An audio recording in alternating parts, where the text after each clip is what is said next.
हरी ओ माँ जी, कितनी कामचोर हो गई हो आप। इतना सारा काम पड़ा हुआ है, झाड़ू पोछा, सब कुछ दिखाई नहीं दे रहा क्या? और अब अंधी भी हो गई हो क्या? जाइए, जाकर सारा काम कीजिए और हाँ, खाना भी बना लीजिए, समझी?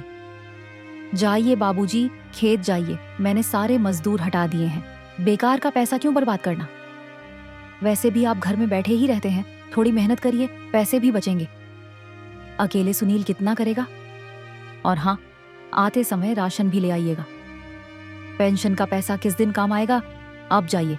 बहू, बहुत कमजोरी है और घुटनों में दर्द है, मैं आज खेत नहीं जा पाऊंगा। आज सुनील को बोल दो, वह आते समय राशन ले आएगा, मुझसे चला नहीं जाएगा। हो गया नाटक, अब बस अपनी कमजोरी का नाटक बना देंगे आप। जब भी काम बोलो, कोई ना कोई बहाना और नाटक। खाने में 2 रोटी कम मिलने की बात कोई नहीं करता, लेकिन काम बोलो तो जैसे पहाड़ टूट जाए आप लोगों पर। अब ये नाटक बंद कीजिए, जाइए खेत और याद से राशन लेते आइएगा, नहीं तो आज खाना नहीं मिलेगा। जाइए। बाबूलाल, ये क्या दिन हमें देखने पड़ रहे हैं। उम्र ढल गई है, हाथ पांव पहले जैसे नहीं रहे, आंखों की रोशनी भी कम हो चली है, शरीर भी अब बहुत थक चुका है और ऊपर से रोज कोई ना कोई ताना सुनना पड़ता है। पहले तो सोचा था कि बढ़ती उम्र में सुकून मिलेगा, लेकिन यहाँ तो चैन की सांस लेना भी मुश्किल हो गया है। अब और बर्दाश्त नहीं होता। ये जो बेरुखी, ये जो कठोर बातें हैं, दिल को भी छलनी कर रही हैं, हिम्मत को भी चूर कर रही हैं और अंदर से जीने की इच्छा को भी बुझा रही हैं। धनी, कोई बात नहीं, बच्चे हैं, अभी पूरी तरह समझ नहीं पाए। अगर समझ पाते तो शायद ऐसा नहीं करते, लेकिन अभी उनका मन और समझ दोनों धीरे धीरे बन रहे हैं। हम तो बड़े हैं, हमें समझदारी से काम लेना चाहिए। लेकिन आप सुनील से क्यों नहीं कहते? उसकी पत्नी इतनी कठोर क्यों है? हमारे साथ ऐसा अत्याचार करती है और इसे रोकने वाला कोई नहीं है। क्या बोलूं धनी, सुनील भी काम में परेशान रहता है। छोड़ो सब, अब कोई फायदा नहीं। चलो मैं खेत जाता हूँ, तुम अपना ध्यान रखना। बाबूलाल अपने कमजोर शरीर को संभालते हुए खेत की ओर चला। उम्र ने उसके कदमों से ताकत छीन ली थी, मगर पेट की मजबूरी उसे खेत में धकेल रही थी। उधर धनी भी थके और झुके हुए शरीर के साथ घर का सारा काम निपटाने में लगी थी।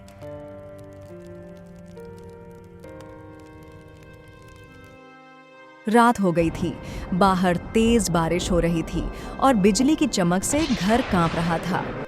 किचन में सुनील और गीता गर्मा गर्म पकौड़ियाँ खा रहे थे। उधर बरामदे में बाबूलाल और धनी भूख से चुपचाप बैठे थे, आंखों में इंतजार और चेहरे पर बेबसी। गीता बहू, अरे ओ गीता बहू, बेटी जल्दी से खाना ला दो, बहुत भूख लगी है और तुम्हारी सास को दवा भी लेनी है। दिन भर की थकान के कारण दवा लेना बहुत जरूरी है। क्या दिन रात खाना खाना खाना चिल्लाते रहते हो आप लोग? हमने बाहर से खाना खा लिया, आप लोग बस बिस्किट खाकर सो जाओ। मेरा दिमाग खराब मत करो, चैन से जीना मुश्किल कर दिया आपने। अब बस, कभी कभी बहू ये कभी बहू वो, अब बस। सुनील बेटा, बहू को समझा दो कि हम लोग पानी पीकर या बिस्किट खाकर दवा नहीं खा सकते, नुकसान हो जाता है। 2 रोटियां बना देने को बोल दो। और बेटा, सुबह से कुछ नहीं खाया, इसलिए बहुत कमजोरी लग रही है। हाँ बेटा सुनील, तेरे बाबूजी सही कह रहे हैं। सुबह से हमने कुछ नहीं खाया है, बहुत भूख लगी है और दवा पर ही हमारी जिंदगी की नाव चलती है। बहू को बोल ना बेटा, बस 2 रोटियां सेक दे जल्दी से। पिताजी, गीता बिल्कुल सही कह रही है। वह दिन रात थक जाती है, हर काम में लगी रहती है और आपकी हर छोटी बड़ी जी हाजुरी नहीं कर सकती। कृपया थोड़ा पानी पी लीजिए और हमें भी चैन से जीने दीजिए। अब हम पर और बोझ मत डालिए, हमारी भी कोई हद होती है। पानी पी ले, धनी कल सतुआ खरीद कर ले आऊंगा। सही तो बात है, बच्चे हैं, थक जाते हैं। हमारा जमाना कोई और था, इनका कोई और है। चल अब पानी बिस्कुट खाकर दवा खा ले। बारिश भी काफी तेज हो रही है, ये बदलते मौसम भी ना कभी कभी अलग रूप ले लेते हैं। चल सो जाते हैं। उस रात धनी और बाबूलाल ने चूल्हा जलाने की ताकत भी नहीं जुटाई। बस पानी और कुछ बिस्कुट से ही पेट भरा। दिल में दर्द था, मगर उम्मीद भी कि कभी न कभी हालात जरूर बदलेंगे। उसी उम्मीद के सहारे दोनों सो गए। सुनील, तुम्हारे माँ बाप अब बोझ बन गए हैं। रोज कितनी दवाई, कितनी खर्ची। उनकी सारी जमीन तुम्हारे नाम पर है। इन्हें रास्ते से हटा दो, जमीन बेच दो। फिर वो जमीन बेचकर हम लोग शहर में बस जाएंगे। और देखो, इनकी सिर्फ 4 दिन की जिंदगी है। इनके वजह से हम अपनी पूरी जिंदगी क्यों बर्बाद करें? नहीं किया तो मैं मायके चली जाऊंगी। अब और नहीं सह सकती और गरीबी में भी नहीं रहना चाहती। हाँ गीता, तुम एकदम ठीक कह रही हो। हम लोग भी अमीर की जिंदगी जी सकते हैं। गांव में कुछ नहीं रखा, और इन बूढ़े बूढ़ी के कारण क्यों अपनी जिंदगी खराब करें। कल ही कुछ करता हूं। सुनील, आज मंदिर गई थी, तुम्हारे तरक्की के लिए दुआ मांगी और इस घर में खुशियां आई। मैं जल्दी दादी बनूं, यह भी मांगा है। लो बेटा, प्रसाद खा लो। मां, ममता का नाटक बंद करो और तुरंत बोरिया बिस्तर बांधो और निकलो यहां से। बेटा, ये तू कैसी बात कर रहा है? तेरे बिना कैसे रहेंगे हम लोग? तू हमारी इकलौती औलाद है। ऐसी बातें मत कर। तू नाराज है इसलिए ये बोल रहा है। बता, क्या गलती हुई हमसे? माफ, अगर कोई गलती हुई हो तो माफ कर दे बेटा, लेकिन ऐसी बात मत बोल। मां, बाबूजी, ये नाटक अब बंद कीजिए और निकल जाइए इस घर से। आप लोगों के कारण मैं आगे नहीं बढ़ पा रहा। आप लोगों का खर्चा का बोझ अब सहा नहीं जा रहा। आप लोग अब अपना देखिए और हमें भी अपना देखने दीजिए। निकल जाइए घर से। सुनील, ये क्या तरीका है अपनी मां से बात करने का? धीरे धीरे अपने संस्कार भूल रहे हो। चलो, मां से माफी मांग लो। और ये जो तुम कहते हो घर से निकलो का क्या मतलब है? ये तुम्हारा घर नहीं है। ये मैंने और धनी ने अपने खून पसीने से बनाया है। ये तुम्हारा नहीं, मेरा घर है। कोई भी अगर यहां से जाएगा तो वो तुम जाओगे। अरे बाबूजी, आप भ्रम में हैं। मैंने पहले ही मां से साइन करवा लिया है जमीन और घर के कागजों पर। अब ये घर मेरा और मेरी पत्नी का है। तो निकालिए यहां से आप। धनी, ये क्या दिन देखना पड़ रहा है? इस उम्र में जहां बच्चे मां बाप की सेवा करते हैं, वही अपनी इकलौती औलाद ने हमें इस बारिश और ठंड में तड़पता छोड़ दिया। वही औलाद जिसके लिए हमने दिन रात हाथ पांव मारकर पेट काटकर सोया। ये दुख असहनीय है मेरे लिए। आज मेरे बेटे ने मुझसे इतनी ऊंची आवाज में बात की, ये सहन नहीं हो रहा। बाबूलाल, अब हम लोग कर भी क्या सकते हैं? हमने अपना फर्ज निभाया है। आज जब बेटे की बारी आई तो उसने हमें घर से ही निकाल दिया। लेकिन तू फिक्र मत कर, मैं हूं तेरे साथ। इस मुसीबत से भी निकल लेंगे। तेज बारिश के कहर में बाबूलाल और धनी आसरा तलाशते भटकते रहे। थके हारे जब कहीं सहारा न मिला तो एक पेड़ के नीचे जाकर बैठ गए। देखा सुनील, अब कितनी शांति हमारे जीवन में है। जो मन वह खाते हैं, जैसे मन रहते हैं लोग। कितना अच्छा लग रहा है ये सुहाना बारिश का मौसम। बूढ़े बूढ़ी के बिना नहीं तो दिन भर जीना मुश्किल कर देते थे वो लोग। लेकिन एक बात है, नौकर ठीक थे वो लोग। धनी, तेरा शरीर तो बुखार से तप रहा है। मैं कुछ करता हूं। धनी, तू बस अपनी आंखें खोले रहना। तुझे कुछ हुआ तो मैं कैसे रहूंगा? तेरे सिवा मेरा है ही कौन? तू बस जागी रह, मैं कुछ करता हूं। बाबूलाल ने धनी को वहीं सुलाया और मदद मांगने के लिए निकल गया। बेटा, थोड़ी मदद कर दो। बस आज की रात अपने घर में शरण दे दो। मेरी बूढ़िया धनी बहुत बीमार है। ये बारिश रौद्र रूप ले रही है। बस बेटा, आज की रात शरण दे दो। माफ कीजिएगा काका, आपको देखकर मुझे बहुत दया आ रही है। जिस व्यक्ति का इतना बड़ा घर था और बेटा बहू सब थे, उसे इस हाल में देखकर बहुत बुरा लग रहा है। लेकिन मैं आपकी कोई मदद नहीं कर सकता, क्योंकि मैं खुद खाने कमाने वाला आदमी हूं। कृपया कहीं और जाइए। बाबूलाल ने सबसे मदद मांगी, लेकिन सबने मदद करने से इनकार कर दिया। वह वापस लौटा धनी के पास। बारिश और तेज हो रही थी और धनी की हालत खराब हो रही थी। धनी, बस आज की रात सह ले। मैंने हर जगह मदद मांगी, कहीं मदद नहीं मिली। कल सुबह होते ही कुछ करता हूं। बस तू आज सह ले, कैसे भी। तू फिक्र मत कर बाबूलाल, मैं तुझे छोड़कर नहीं जाऊंगी। हर सुख दुख में आज तक साथ दिया है, तो अकेले कैसे छोड़ूं। मैं यहीं हूं, कहीं नहीं जा रही। तू परेशान मत हो।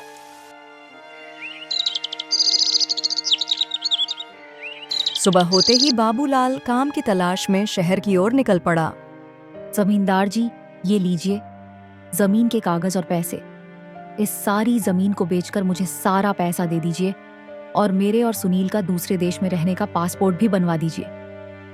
अब हम लोग गांव में नहीं रहेंगे तो जल्दी सब कर दीजिएगा। अरे गीता बहन, निश्चिंत रहो एकदम। मैं कल ही तुम्हें पासपोर्ट और पैसा जमीन बेचकर दे दूंगा। बस तुम लोग तैयारियां शुरू कर दो दूसरे देश जाने की। बेटा, कोई काम मिल जाएगा क्या? मैं कोई भी काम कर लूंगा, कोई भी। बस कुछ पैसों की बहुत ज्यादा जरूरत है। काका, काम तो है लेकिन आपसे नहीं हो पाएगा। बहुत भारी भारी चावल की बोरियां हैं, उन्हें गोदाम में ले जाना है। आपका शरीर उसका बोझ झेल नहीं पाएगा, इसलिए मैं आपको यहाँ काम पर नहीं रख सकता हूँ। बेटा, तू चिंता मत कर, इस शरीर में अभी बहुत जान बाकी है, मैं कर लूंगा। बस मुझे पैसे एडवांस दे देना बेटा। पत्नी की तबीयत खराब है बहुत। ठीक है काका, आप ये 10 बोरियां गोदाम में रख दीजिए, मैं आपको 500 रुपए दे दूंगा।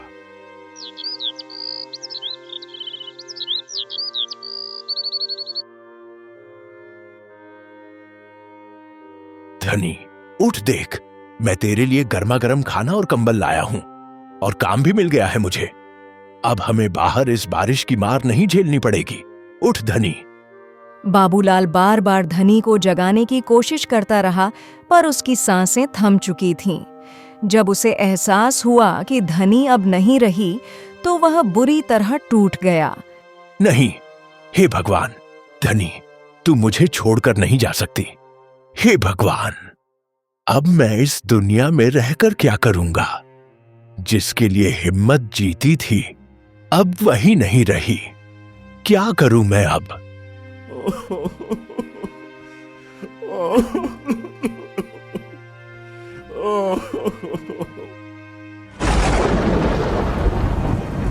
बाबूलाल धनी के जाने के बाद पूरी तरह टूट चुका था, लेकिन सिर्फ उसकी आत्मा को शांति देने के लिए जिंदा था।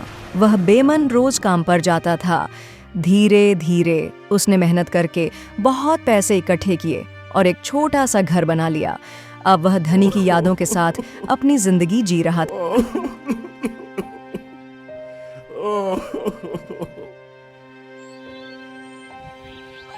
सुनील, हम लोग लुट गए, बर्बाद हो गए।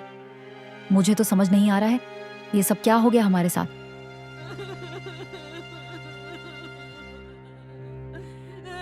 गीता, क्या हुआ? तुम रो क्यों रही हो? बताओ मुझे, क्या हुआ? चुप हो जाओ, मुझे बहुत घबराहट हो रही है। बताओ गीता। सुनील, हमारा सारा पैसा, सारी जमीन सब चला गया, सब खत्म हो गया। मैंने सारे जमीन के कागज और सारे पैसे जमींदार को दिए थे ताकि वो जमीन बेचकर सारा पैसा हमें दे और हम लोग दूसरे देश में चले जाइए, लेकिन वो सारा पैसा लेकर भाग गया। हे भगवान, अब हम लोग कहाँ जाएं? हम लोग तो लुट गए गीता। अब ये घर भी नहीं रहा हमारा। हे भगवान, कौन से कर्म की सजा है ये? अब क्या करें हम? गीता और सुनील का सारा पैसा जमीन के नाम पर लेकर जमींदार गांव छोड़कर फरार हो गया। दोनों रास्ते पर आ गए और तब उन्हें एहसास हुआ कि बारिश की मार क्या होती है। गीता और सुनील ने चारों ओर मदद की गुहार लगाई, पर सब ने मुंह मोड़ लिया। जब निराशा ने घेर ही लिया, तभी थोड़ी दूर पर उन्हें एक छोटा सा घर दिखाई दिया। हिम्मत बटोर कर वे अंदर गए और बाबूलाल को देखते ही उनके चेहरे खिल उठे। उस पल उनके दिल में नई उम्मीद जागी, शायद अब उन्हें सच में सहारा मिल जाएगा। बाबूजी, माफ कर दीजिए, मैं भागा हूं। मुझे समझ ही नहीं आया कि माँ बाप की कीमत क्या है। मैं पैसों के लालच और ये गीता के बहकावे में आकर अपने माँ बाबूजी को बेइज्जत किया, आप लोगों के प्यार का तिरस्कार किया। माफ कर दीजिए बाबूजी, हम लोगों को इसी की सजा मिली है। हम लोग बर्बाद हो गए हैं। हमें अपने साथ रहने दीजिए बाबूजी। इस बारिश में हम लोग कहाँ जाएंगे? बाबूजी माफ कर दीजिए, मैं पापिन हूँ। मैंने माँ बाप को अपनी औलाद से दूर करने की कोशिश की और आज भगवान ने इतना बड़ा सज्जा दिया हमें। बेटा, अब माफी मांगकर क्या फायदा? अब तो बहुत देर हो गई है। मैंने अपनी पत्नी को खो दिया। जानता है क्यों? क्योंकि मैंने तो इस दुख को बर्दाश्त कर लिया, लेकिन तेरी माँ, जिसने आधा खाकर तुझे हमेशा पेट भरकर खिलाया, वो तेरी बेरुखी और इस बारिश की मार को झेल न सकी और मुझे छोड़कर चली गई। अब मैं भी बस उसके पास जाने का इंतजार कर रहा हूं। बेटा, तुझे तेरे कर्मों का फल मिला है और अब मैं तुझे माफ नहीं कर सकता। जब तूने हमें दुख में छोड़ा था, तभी से मैंने तुझसे रिश्ता तोड़ दिया था। जा, कहीं और जाओ। बाबूलाल ने गीता और सुनील को न तो माफ किया और न ही उन्हें आसरा दिया। गीता और सुनील तेज बारिश में भीगते रहे और अपने बर्ताव को कोसते रहे। बाबूलाल धनी की यादों के सहारे जी रहा था। उसने यह फैसला किया कि अपनी मृत्यु के बाद वह अपने बनाए घर और सारे पैसे वृद्ध आश्रम को दान कर देगा। गीता और सुनील दर दर की ठोकरें खाते रहे। माँ बाप का अनादर करने की सजा खुद भगवान देते हैं, इसीलिए उनकी सेवा करें और उनका ख्याल रखें।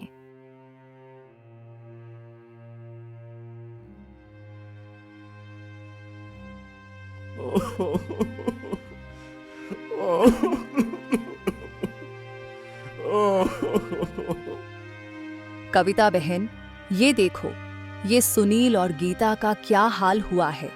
जो हुआ अच्छा हुआ, इनकी मदद करने लायक भी नहीं है। कौन करेगा इतनी मदद?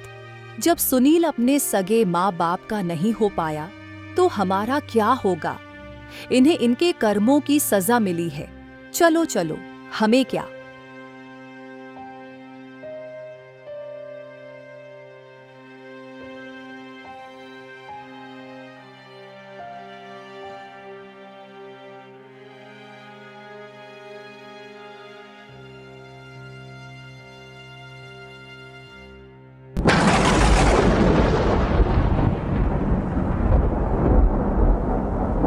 नमस्ते दोस्तों, मैं हूँ निधि। अगर कहानी पसंद आए तो लाइक ज़रूर करें